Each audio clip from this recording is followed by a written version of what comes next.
Hi everyone, I'm Luise, 23 years old, and originally I'm from a village in northern Germany, so moin as we would say there. Right now I'm standing directly in front of the venue for the Eurovision Song Contest 2026 in Vienna. Why?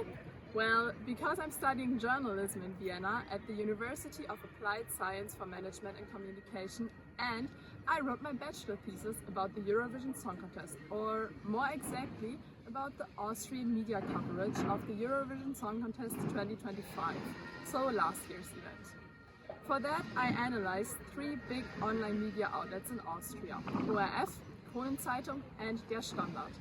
To give you a bit of context, here comes a short overview about these three media outlets. The ORF is the biggest Austrian media outlet in TV and radio, but also online, and the public broadcasting organization here.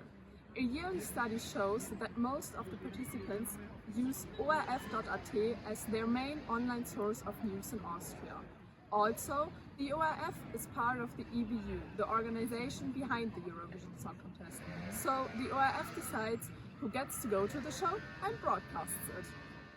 The Kronen Zeitung is the biggest newspaper in Austria and has the second biggest news website, called krone.at. The newspaper is more a tabloid than a quality newspaper. Der Standard is the fifth most read newspaper in Austria, but it has the third most used website for news. It is often described as liberal and more left. Also, it's part of the quality journalism in Austria. So, I chose the three biggest news websites, which by coincidence includes a tabloid, a quality newspaper and the public broadcasting organization of Austria. Now you know the three analyzed media outlets and why I chose specifically them. So maybe it's time to find out why I chose the Eurovision Song Contest as a topic. First of all, Eurovision was always part of my childhood.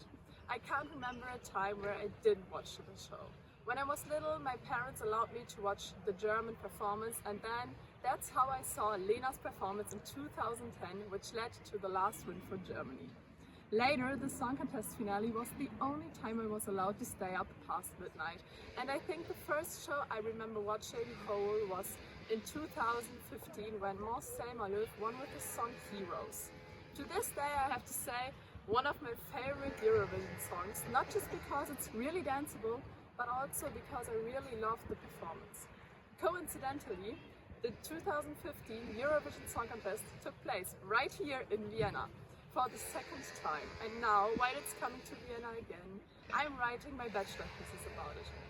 So you could say it's a full circle moment. Now, I chose the Eurovision Song Contest as part of my thesis because we had to decide on the topic shortly after Eurovision 2025. And a friend of mine suggested it, knowing I was always interested in the event. And because I had to find a journalistic approach, I focused on the Austrian media coverage.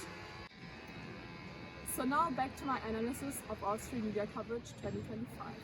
To make it easier, I narrowed it down to three big topics: the Middle East conflict between Israel and Gaza, the topic of diversity, and the stories of the artists. I analyzed a bunch of articles from the three media outlets regarding these three main topics, and now I'm going to give you a short overview about the outcome and my evaluation of the way the topics were framed. For the Middle East conflict, the media coverage was, in my opinion, really neutral and objective. The topic was present, but not the main focus, and most articles actually focused on the Israeli candidate and her story. Maybe you remember, she's a survivor of the Hamas attack on the music festival on the 7th of October 2023. While describing her story and background, ORF, Kronen Zeitung and Der Standard didn't share any opinions and reported from a neutral point of view with just the facts. More opinions were found regarding the topic of diversity and the Eurovision Song Contest as a queer event. Especially Der Standard had some opinion pieces online which presented different point of views, while the ORF and Kronen Zeitung also focused on staying objective and just informing the audience. Der Standard is also the media outlet with the most articles about diversity at Eurovision compared to the ORF and Kronen Zeitung. Finally, I looked into articles about the artists and their stories. For Austria, 2025 was a special year because their candidate JJ was already a favorite and a lot of bookmakers predicted him a good outcome. That was also visible in the media coverage in Austria. Especially the ORF, as responsible for the Eurovision candidate, had a lot of positive articles about JJ and his way to Eurovision. But also the Kronen Zeitung and Der Standard wrote positive about him, his song and his performance. Other candidates just appeared in articles when something interesting happened, like the discussion about the Finnish song Ich komme or the Estonian song Espresso Macchiato, which was heavily discussed in Italy. Also, the German candidates were featured in some articles, partly because Austria is always interested in what's happening in Germany, but also because the German duo is originally from Vienna, so technically Austria sent 2 candidates last year. To connect the analysis more with my studies in journalism, I did a podcast about the Austrian media coverage at the Eurovision Song Contest 2025, and I talked with journalists from ORF, Kronen Zeitung and Der Standard, as well as with a representative of the Eurovision Fan Club Austria and a Eurovision expert. In detail, the podcast showed how the journalists decide what to report on and which topics to feature, but also how the audience perceives the media coverage. All in all, the journalists decide at editorial meetings what to report on. While they are aware of what is interesting for their audience, they don't just address Eurovision fans, but more the broader public audience to give everyone needed information about the event.